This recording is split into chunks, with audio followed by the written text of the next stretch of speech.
तुम सिर्फ 15 मिनट चलने पर ब्रिज बन गया। और याद रखो, जब अख्तरुल ईमान एमपी बनेगा तो हम पूरा सीमांचल चलेंगे और डेवलपमेंट लाएंगे इंशाअल्लाह। सिर्फ 15 मिनट चले तो तेजस्वी को पसीना छूट गया। फोन पे फोन, फोन पे फोन, ए अख्तर भाई क्या कर रहे हैं?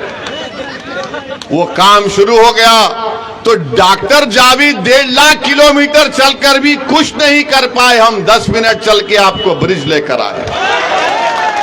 तो मेरी आपसे गुजारिश है कि 26 तारीख के दिन आप जब वोट डालने जाएंगे, इन तमाम चीजों का आप ख्याल रखिए। आपकी इस विधानसभा में अनानास उगता है, चाय आप उगाते हैं, यहां पर चाय मिलती है। यहां पर आप केला, गोला, मिर्च पैदा करते हैं, मगर क्या आपको उसको कीमत मिलती है उसकी? ये सब के सब कीमत कैसे मिलेगी जब आपकी तकलीफ को कोई समझने वाला होगा? अब जावेद साहब तो 1.5 लाख किलोमीटर चलकर भी उनको पता नहीं इसकी कीमत क्या है। मास्टर सिर्फ पैसे बांट सकता है, मास्टर के पास बहुत पैसा है, मगर याद रखो जो पैसे देता है वो निकालना भी जानता है। यहां अख्तरुल ईमान को कुछ चीज नहीं चाहिए। इस शख्स की जिंदगी का मकसद एक ही है कि बिहार में आपकी क़यादत खड़ी हो जाए और सीमांचल से इंसाफ हो जाए। अगर ये 2 काम अख्तरुल ईमान की जिंदगी में हो जाएंगे, मुझे यकीन है कि होगा इंशाअल्लाह ताला। ये हमारी भी जिंदगी का मकसद है कि सीमांचल से इंसाफ हो। मैं बार बार आपसे कह चुका हूं और आज भी कह रहा हूं कि सीमांचल को मैं आता था, आता रहूंगा हमेशा इंशाअल्लाह ताला। सीमांचल का इंसाफ मेरे लिए बहुत जरूरी है। जब तक अल्लाह मुझे जिंदा रखेगा मैं सीमांचल की लड़ाई लड़ता रहूंगा। मेरी आंख जब बंद हो जाएगी तो अलग बात है, मगर अल्लाह जब तक सेहत और जिंदा रखेगा हम सीमांचल की लड़ाई लड़ेंगे। चाहे कोई भी आ जाए, हम इंसाफ दिलाकर रहेंगे सीमांचल में इंशाअल्लाह ताला। तो मेरे अजीज दोस्तों और बुजुर्गों, मैं यहां पर खड़े होकर अल्लाह से दुआ भी करता हूं कि अल्लाह सुब्हाना व तआला हमारे साबिक़ा एमपी मौलाना असरार कासमी साहब के अल्लाह उनकी मग़फ़िरत करे। नेक आदमी थे। जब ट्रिपल तलाक का कानून लाया गया तो उनको कांग्रेस पार्टी ने बोलने का मौका नहीं दिया। इतने बड़े आलिम दीन और मौलाना को बोलने नहीं दिया गया। मेरे भाई, ये पार्लियामेंट में बोलने ही की खुसूसियत है। कोई पार्लियामेंट नहीं जाता गूंगा अंधा बन के बैठने के लिए।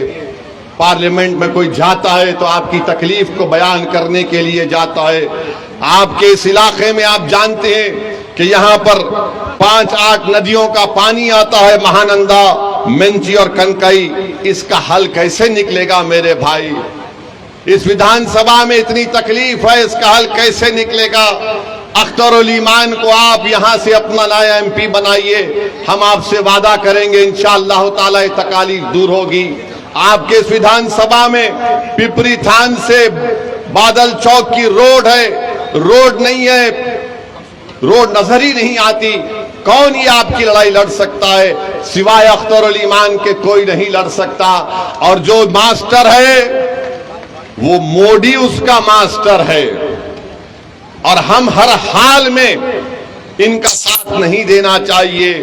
याद रखिए, मजलिस पिछले 10 साल से पार्लियामेंट में जितने भी कानून मोदी ने लेकर आए, मजलिस ने उन तमाम खवानीन के खिलाफ वोट दिया। CAA का कानून हो, ट्रिपल तलाक का कानून हो, बल्कि मास्टर से एक बात पूछ लेना और जावेद से भी पूछ लेना।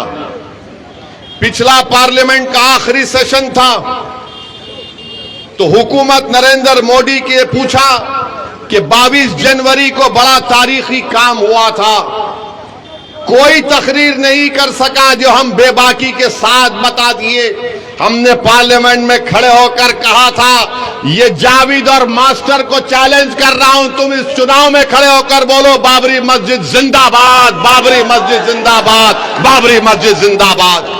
नहीं बोल पाएंगे क्यों नहीं बोल पाएंगे? क्योंकि मास्टर का मास्टर मोदी है, और जावेद तो बेचारे उनको बोलेंगे हाँ हमारी जान निकल जाएगी। ये काम हमने किया पार्लियामेंट में खड़े होकर, सबने हमसे पूछा तुम्हारी हिम्मत कैसे हुई? हमने कहा अरे हिम्मत का मामला नहीं है, ज़रफ का मामला है। हिम्मत का मामला नहीं है, जिसका ज़मीर जिंदा होगा वो नाइंसाफी को नाइंसाफी कहेगा। आप बताइए, ये लोग ये भी नहीं कह सकते पार्लियामेंट में? अरे हम देखते हैं जावेद साहब को, कुछ नहीं कर सकते, बैठे रहते। अच्छा एक बात जावेद साहब की है, जब हमारा भाषण होता है तो पहले से आकर बैठकर सुनते हैं अब ये क्या बोलने वाला है। हम भी समझते हैं कि ठीक है कोई सुन रहा है सीख रहा है तो हमको इतराज नहीं है, मगर इतना हमारा भाषण सुने तब भी मुंह में जबान नहीं आई, तब भी मुंह में जबान नहीं आए। हम तो समझ रहे थे कि हमारा भाषण सुनकर जावेद साहब भी एक मर्तबा कुछ बोल देंगे, मगर नहीं बोले। नहीं बोल सकते मेरे भाई, इन गरीबों की तकलीफ अपने सीने में महसूस करना पड़ेगा, नाइंसाफी को महसूस करना पड़ेगा, जुल्म को महसूस करना पड़ेगा, तभी तो जबान में तकलीफ निकलेगी, वो बेबाकी से अल्फाज निकलेंगे। तो आपसे एक ही गुजारिश है कि 26 तारीख के दिन आप लोग सुबह के वक्त अपना एक एक वोट का इस्तेमाल करिए, अख्तरुल ईमान को कामयाब करिए। किशनगंज की पार्लियामेंट की सीट से अख्तरुल ईमान को कामयाब करिए। हम आपसे वादा कर रहे हैं कि अख्तरुल ईमान को भी हम कहेंगे कि इनकी कामयाबी के बाद जितने विधानसभा किशनगंज पार्लियामेंट में आते हैं वहां पर अख्तरुल ईमान एक एक दफ्तर एक ऑफिस खोलेंगे, क्योंकि सीमांचल की लड़ाई अगर अख्तर भाई दिल्ली में लड़ेंगे तो आपके ठाकुरगंज की विधानसभा में अख्तरुल ईमान का ऑफिस होगा, वहां पर एक लड़का बैठेगा। आप कभी भी आकर अपनी तकलीफ को उसको बयान करेंगे ताकि आपके एमपी को मालूम हो सके।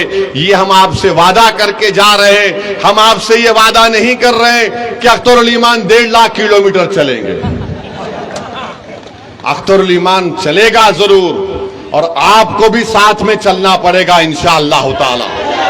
हम आपको बता रहे हैं आने वाले महीनों में इंशाअल्लाह ताला विधानसभा के चुनाव से पहले अगर आप हमारे साथ चलने को तैयार है तो पूरा सीमांचल चक्का जाम किया जाएगा। मोदी याद रखो, तुमको बताएंगे यहां पर घुसपैठी नहीं, यहां पर इंसान रहते हैं। अरे तुम सबका साथ सबका विकास की बात करते हो, तुम विकसित भारत की बात करते हो, मगर सीमांचल को तुमने नजरअंदाज करके रख दिया।